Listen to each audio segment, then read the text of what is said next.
नमस्कार साथियों, आज हम बात करने जा रहे हैं उस महान विभूति की जिसने न केवल भारत बल्कि पूरे विश्व में हमारे देश की आध्यात्मिक और सांस्कृतिक पहचान को बुलंद किया।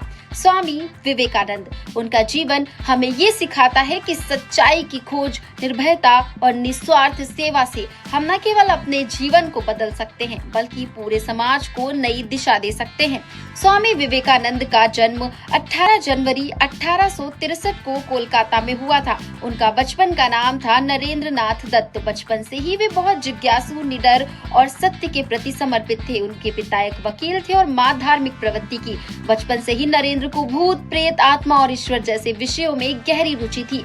उनकी आध्यात्मिक यात्रा की शुरुआत तब हुई जब वे अपने गुरु रामकृष्ण परमहंस से मिले। रामकृष्ण परमहंस ने उन्हें समझाया, हर जीव में ईश्वर का वास होता है। ये विचार उनके जीवन का आधार बन गया। एक दिन की बात है, बाल नरेंद्र अपने दोस्तों के साथ बगीचे में खेल रहे थे जहाँ एक बड़ा आम का पेड़ था।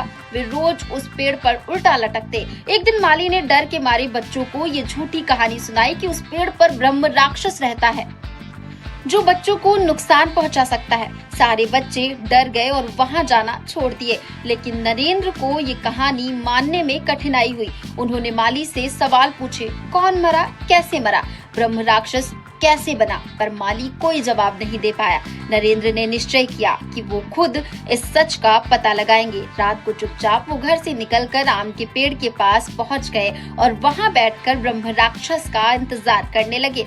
जब लोग उन्हें ढूंढते हुए आए तो देखा कि नरेंद्र पेड़ पर बैठा हुआ था और उसने कहा, मैं यहाँ ब्रह्म राक्षस से मिलने आया हूँ, मुझे सच्चाई जाननी है। ये घटना बताती है कि बाल नरेंद्र बचपन से ही सच्चाई के लिए किसी भी हद तक जाने को तैयार थे।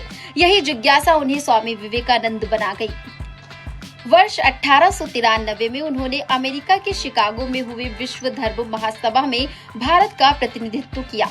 मेरे अमेरिकी भाइयों और बहनों से उन्होंने अपना भाषण शुरू किया और वहां का माहौल तालियों से गूंज उठा।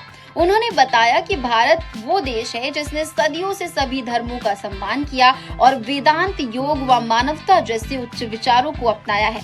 स्वामी विवेकानंद ने अपने गुरु रामकृष्ण परमहंस के नाम पर रामकृष्ण मिशन और रामकृष्ण मठ की स्थापना की। ये संस्थाएं आज भी शिक्षा, स्वास्थ्य सेवा और आपदा राहत के क्षेत्र में कार्यरत हैं। उन्होंने जात पात, धर्म के नाम पर भेदभाव, गरीबी और अशिक्षा के खिलाफ आवाज उठाई।